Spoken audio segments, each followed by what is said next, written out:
Welcome to the International News Program. Highlights related to tensions in Europe, along with many new developments around the world, will be presented to you on today's program. Russian state news agencies reported, citing emergency services. A fire briefly broke out at a building belonging to Russia's defense ministry in the center of Moscow. Footage shared by state media outlets on social media showed a thin plume of dark smoke rising from the defense ministry's headquarters in Moscow on Znamenka Street, near the Kremlin. The small blaze was put out shortly after it started with no casualties, the TASS news agency reported. Around 16:30 Greenwich Mean Time, in one of the administrative buildings of the Defense Ministry in Moscow, duty workers detected smoke on the premises. The Fire Department and Ministry of Emergency Situations came to the scene, Interfax cited the Defense Ministry as saying in a statement. TASS cited local emergency services as saying. The fire covered an area of 60 square meters, 646 square feet. The Defense Ministry said it was currently establishing the cause of the fire. Ukrainian President Volodymyr Zelensky won new pledges of military and economic cooperation Wednesday on a state visit to staunch ally Poland, and he also said that Kyiv's troops battling in the eastern city of Bakhmut could pull out if they face a threat of being encircled by Russian forces. The Ukrainian leader went to Poland to meet his counterpart Andrzej Duda. Polish President Andrzej Duda said Warsaw has provided 4 Soviet-designed MiG-29 fighter jets to Ukraine, with 4 more in the process of being handed over and another 6 being prepared. At a news conference with his Polish counterpart, Zelensky described the perils in the grinding siege of Bakhmut, which has been all but destroyed by 8 months of fighting that also has cost many lives on both sides. For me, the most important issue is our military, he said, and certainly, if there is a moment of even hotter events and the danger that we may lose personnel due to the encirclement, there will certainly be corresponding correct decisions of the general on the ground. Reuters commented, Zelensky's statement seemed to implicitly refer to the possibility of Ukraine withdrawing its troops from Bakhmut. However, Zelensky also stressed, if Ukraine receives more and more suitable ammunition and weapons from the West, we will continue to fight, not only in Bakhmut but also in other regions of our country. In a recent interview with the Associated Press, Zelensky underscored the importance of defending Bakhmut, saying its fall could allow Russia to rally international support for a deal that could require Ukraine to make unacceptable compromises. Ukrainian President Volodymyr Zelensky said during a trip to Warsaw on Wednesday, April 5, that Poland would help form a coalition of Western powers to supply warplanes to Ukraine, as it did with battle tanks earlier this year. The Ukrainian leader said Russia would not defeat Europe while Ukraine and Poland were working closely together. Here, shoulder to shoulder, united on this square by the spirit of freedom, of a great history and of a glorious victory, which we bring closer together, he said. Speaking before Zelensky, his Polish counterpart Andrzej Duda said Russia had committed war crimes in Ukraine which must be punished. Ukraine, which hopes to launch a counteroffensive in the coming weeks or months, wants to secure advanced fighter jets such as the U.SF-16 from the West. Warsaw is a close ally of Kyiv and helped galvanize support in the West to supply main battle tanks to Ukraine as part of a coalition of powers, a move that initially hit a diplomatic impasse that was then overcome. Secretary General Jens Stoltenberg said as he opened the second day of a summit in Brussels on Tuesday, April 5. NATO members will have to invest at least 2% of their GDP in defense in the near future. In a contested and dangerous world, we cannot take our security for granted, so we must invest more in our defense, he told the 31 representatives of the alliance's member states. At their Wales summit in 2014, NATO leaders already agreed to move towards spending at least 2% of their gross domestic product, GDP, on defense within a decade. NATO's decision was a reaction to what it perceived as a severely deteriorated security situation in Europe months after Russia's annexation of the Ukrainian peninsula Crimea. Almost 10 years after the Wales Pledge and 1 year into Russia's invasion of Ukraine, NATO defense ministers will resume their discussion on how to adapt the spending target during the meeting. A decision is expected at a NATO summit in Lithuania in July. Russian President Vladimir Putin welcomed Belarus counterpart Alexander Lukashenko to Moscow on Wednesday, April 5, for 2 days of talks, but in their opening public remarks both men steered clear of the conflict in Ukraine. Kremlin spokesman Dmitry Peskov said last week the two leaders would discuss Lukashenko's call for an immediate ceasefire in Ukraine. Last month Putin said Russia would deploy tactical nuclear weapons in Belarus. I must say that we have done a lot as a result of our joint work in all areas. We will discuss all of this tomorrow. This applies to our cooperation in the international arena and jointly solving questions of ensuring the security of our states. Putin told Lukashenko in comments broadcast by state television. Moscow is Minsk's closest political and financial backer. Lukashenko allowed Putin to use the territory of Belarus as a launch pad for what Russia calls its special military operation in Ukraine in February 2022. Russia and Belarus are formally part of a union state, a borderless union and alliance between the two former Soviet republics. Russian President Vladimir Putin said during a televised meeting with officials on Wednesday, April 5, that there was reason to believe Western intelligence agencies were involved in what he said were sabotage and terrorist acts carried out by Ukraine. The Kremlin owner accused Kyiv of committing crimes against Russian administrators, security personnel, journalists, and teachers with the help of Western intelligence agencies. The statement was made by him at a meeting of Russia's Security Council with officials from the 4 regions that Moscow annexed from Ukraine last year. Putin was speaking 3 days after the Russian military blogger Vladlen Tatarsky, whose real name is Maxim Fomin, was killed in a bombing in St. Petersburg, for which Russian officials have blamed Ukraine. Russian President Vladimir Putin told new U.S. Ambassador Lynn Tracy in a Kremlin ceremony on Wednesday, April 5, that U.S. support for a revolution in Ukraine in 2014 had led to the current situation where Russia and Ukraine were in conflict. Putin told new U.S. Ambassador Lynn Tracy relations were in a deep crisis that was based on fundamentally different approaches to the formation of the modern world order. In his opening remarks, Putin said Russia was open to constructive partnership with every country and would not isolate itself, despite the complex situation in the world. Foreign Minister James Cleverly said on Wednesday, April 5. Britain has seen discomfort over closer ties between Russia and China. Speaking after a meeting with ministers from fellow NATO members, Cleverly said the alliance would have to be very conscious of all potential risks and threats, not just to the Euro-Atlantic region, but also to the Asia-Pacific as well. Cleverly also said Britain would work to reach 2.5% of GDP spent on defense and urged other NATO members to meet a minimum target of 2%. He added that Britain would continue working on a route to Ukrainian accession to NATO in the future. The priority remains to provide Ukraine with what it needs to defend itself. And we will continue to work along that path, ultimately towards Ukraine's NATO membership. Taiwan's defense ministry said on Wednesday a Chinese aircraft carrier group was in the waters off the island's southeast coast the same day President Tsai Ing-wen was due to meet U.S. House Speaker Kevin McCarthy in Los Angeles. China, which claims democratically govern Taiwan as its own territory, has warned of unspecified retaliation if the meeting goes ahead. Taiwan's defense ministry said the Chinese ships, which were led by the carrier the Shandong, passed through the Bashi Channel which separates Taiwan from the Philippines and then into waters to Taiwan's southeast.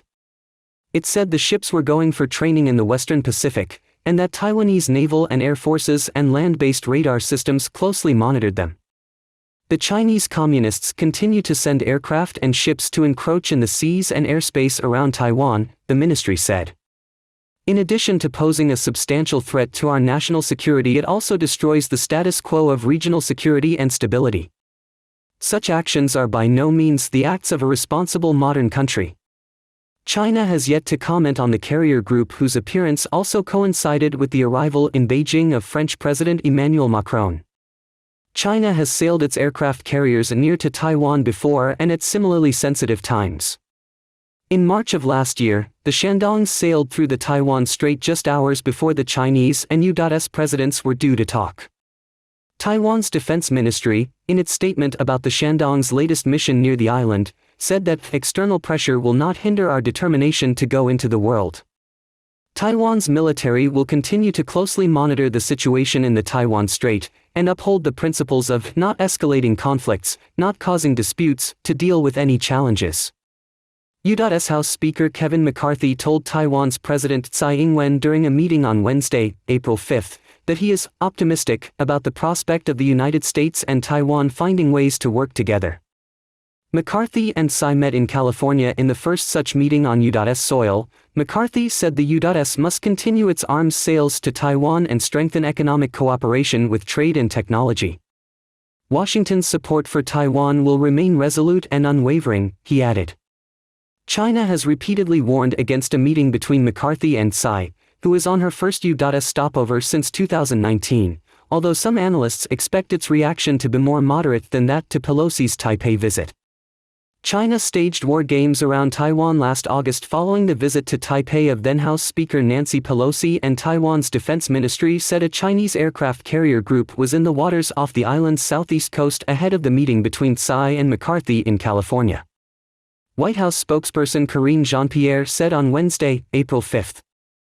The United States has been consistent on its message of urging China to show restraint regarding Taiwanese President Tsai Ing-wen's visit with House Speaker Kevin McCarthy, the White House said on Wednesday, April 5. U.S. President Joe Biden will visit Ireland and Northern Ireland from April 11 to 14 to mark the 25th anniversary of the Good Friday Peace Accord. This is an agreement signed between the Government of the Republic of Ireland, the Government of the United Kingdom and the parties in Northern Ireland on April 10, 1998 to end the decades-long conflict on the island of Ireland. It was one of the most serious conflicts in Europe of the 20th century. According to the White House statement, the U.S. leader will be in Northern Ireland to mark great progress since the agreement was signed and underscore the U.S. readiness to support the interests of the countries. Community. Former President Donald Trump on Wednesday, April 5, called on his fellow Republicans in Congress to slash funding for the U.S. Justice Department and the FBI, one day after pleading not guilty in New York to 34 felony counts of falsifying business records. Reuters reported on Trump's tweet on April 5, which suggested that Republican members of the U.S. Congress should cut the budget for the Department of Justice and the FBI until the law enforcement agencies demonstrate better judgment. Trump's proposal would be a major turning point for Republican members, who have previously strongly supported law enforcement and criticized proposals from the far left to weaken local police forces. The FBI, a division of the Department of Justice, is the U.S.'s domestic security and intelligence agency. Former President Trump appointed the current FBI Director Christopher Wray, after firing his predecessor James Comey in 2017. During his tenure from 2017 to 2021, Trump also supported increasing spending for the Department of Justice, with an annual budget of around $39 billion, equivalent to a 4% increase. Currently, Trump is facing 2 criminal investigations by the Department of Justice under the supervision of a special prosecutor appointed by U.S. Attorney General Merrick Garland. One investigation targets Trump's efforts and allies to overturn the results of the 2020 election. The other investigation concerns confidential documents that Trump retained after leaving office. At this time, Congress is unlikely to comply with Trump's demands as the Republican Party controls the House and the Democratic Party controls the Senate. The Republican Party is calling for federal spending cuts in exchange for a vote to raise the U.S. debt ceiling but has not yet made specific proposals.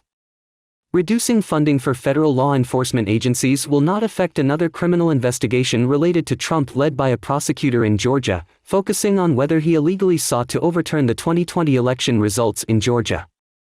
U.S. President Joe Biden may visit a cutting-edge semiconductor factory operated by a U.S. chip giant in western Japan when he visits for the Group of Seven summit in Hiroshima in May, according to diplomatic sources in a show of close bilateral cooperation in the semiconductor field. He will be accompanied by Japanese Prime Minister Fumio Kishida to the plant run by Micron Technology Incorporated's Japanese unit, the sources said. The U.S. administration is providing huge subsidies to expand its domestic chip industry, seeing it as important to national security and providing a competitive edge in the confrontation with China. Washington, which unveiled in October sweeping export controls on certain advanced chips that could be used by Beijing to train artificial intelligence systems and power advanced military and surveillance applications, aims to build resilient semiconductor supply chains with Japan and its other allies. Washington and Tokyo have been gearing up to strengthen supply chains for state-of-the-art semiconductors, an important strategic resource in terms of national security, amid concerns over Beijing's growing military and economic clout. Ensuring economic security is expected to be on the agenda at the 3-day gathering of the G7 leaders from May 19. The G7 groups Britain, Canada, France, Germany, Italy, Japan and the United States as well as the European Union. China urged Australia to abide by the rules of market economy and fair competition, a Foreign Ministry spokesperson said on Tuesday, April 4, when asked to comment on Australia banning TikTok from government-owned devices. Australia banned TikTok on Tuesday from all federal government-owned devices over security concerns. According to Reuters, Canberra's ban emphasizes growing Western concerns that Beijing could use the TikTok platform to collect user data to promote political espionage, undermining the security interests of countries. In this regard, spokesperson Mao Nin said, China has always clearly stated that the issue of data security should not become a tool for generalizing the concept of national security, abusing national power, and unreasonably suppressing the business of other countries. TikTok said they were extremely disappointed with Australia's decision, adding that it was politically motivated rather than based on fact. TikTok is owned by ByteDance, a company based in China. China said on Tuesday, April 4, that the unmanned civilian airship that flew over U.S. territory was an accidental and isolated incident. China is firmly opposed to the distorted speculation and political manipulation of this accidental incident, NBC News reported on Monday, April 3, citing 2 current senior U.S. officials and 1 former senior administration official. The Chinese balloon that flew across the U.S. was able to gather intelligence from several American military sites despite the government's efforts to block it from doing so. The White House and the Pentagon told reporters that they could not confirm that account. The Pentagon said experts were still analyzing debris collected from the balloon after it was shot down on February 4. Palestinians protested on Wednesday, April 5, against clashes between Israeli police and Palestinians at Jerusalem's Al-Aqsa Mosque after morning and evening prayers. Clashes occurred at the mosque compound on Wednesday night, hours after the arrest and removal of more than 350 people in a police raid and despite a U.S. appeal to ease tensions. Palestinian militants fired at least 9 rockets from Gaza into Israel after the morning raid, drawing airstrikes which Israel said targeted weapon production sites for the Islamist group Hamas that controls the blockaded coastal enclave. No casualties were reported on either side of the Gaza border. Hamas did not claim responsibility for the rocket attacks but said they were a response to the raid on Al-Aqsa. "We are not interested in an escalation, but we are ready for any scenario," Israeli military spokesman Daniel Hagari said earlier in the day. Al-Aqsa compound in Jerusalem's Old City is Islam's 3rd holiest site where tens of thousands pray during Ramadan. It is also Judaism's most sacred site, revered as Temple Mount, a vestige of the 2 biblical Jewish temples. Israeli Prime Minister Benjamin Netanyahu blamed the situation on extremists who barricaded themselves inside the mosque with weapons, stones, and fireworks. Israel is committed to maintaining freedom of worship and the status quo on the Temple Mount and will not allow violent extremists to change that, he said in a statement. Australia's main opposition Liberal Party said on Wednesday, April 5, would oppose setting up a consultative body in Parliament that could advise lawmakers on matters affecting the country's Indigenous people. The move comes after the centre-left Labour government moved a bill last week to hold a national referendum, the first step towards enshrining an independent advisory body for Indigenous people in the Constitution by setting up an Indigenous voice to Parliament. Having a Canberra voice won't resolve the issues on the ground for Indigenous communities, Liberal leader Peter Dutton told reporters in a televised media briefing. He said regional and local committees in Indigenous communities could be more effective than having a national body. Dutton, however, said his party supported changing the constitution to recognize Indigenous people by other means. Peru's northern regions were hard hit by storms and subsequent floods on Monday, April 3, and Tuesday, April 4, leaving streets underwater and causing houses to collapse. Footage taken in the early hours of Tuesday showed impressive thunderstorms occurring in the city of Piura. According to CENAMI, the National Meteorology and Hydrology Service of Peru, the amount of rainfall accumulated during the last days in the city broke all-time records.